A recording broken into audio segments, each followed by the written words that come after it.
It's Miss Bailey from Toddler 2 at North Campus, and I want to give you some ideas, simple ideas of provocations that you could set in your own home for fine motor. These are all materials that I found in my own house, and I think that you probably all have similar items at your house. The first one I want to show you is a shoebox lid and clothespins. So this is helping with the pincher grasp, and the toddlers can pinch it and put them around the edge, or they can flip it on the other side and place it around the edge, take them off and start all over again. This can happen on any type of box, anything with a lip, and it's a lot of fun for the toddlers. They've been very interested recently in clothespins in our classroom. So this is a simple and fun one that you could just present like such. You might put one around the edge for them to show them the intention, and then kind of let them have at it.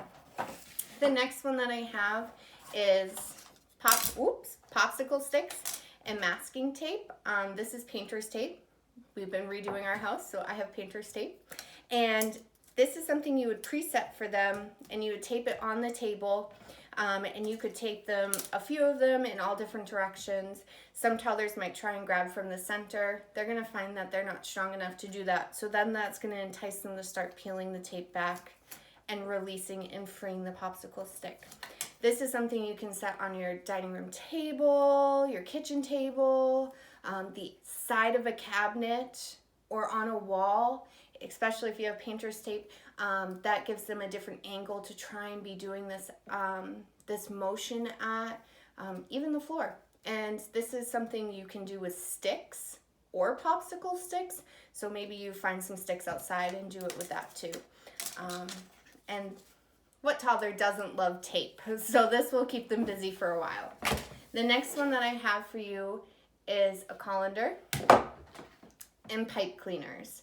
This is something you can preset for them with a few like this, kind of poking out in funny different ways, and a few scattered around the edge for them. They can either try and put them in like this or take them out, and you're gonna find them maybe sticking them up and down like this, but they have to hold the pipe cleaner with their tripod grasp really to get them to stick them in, and that's our goal. So these are some fun activities that you can preset for them to have some open-ended finger gym work, and I hope that helps. See you guys soon. Bye.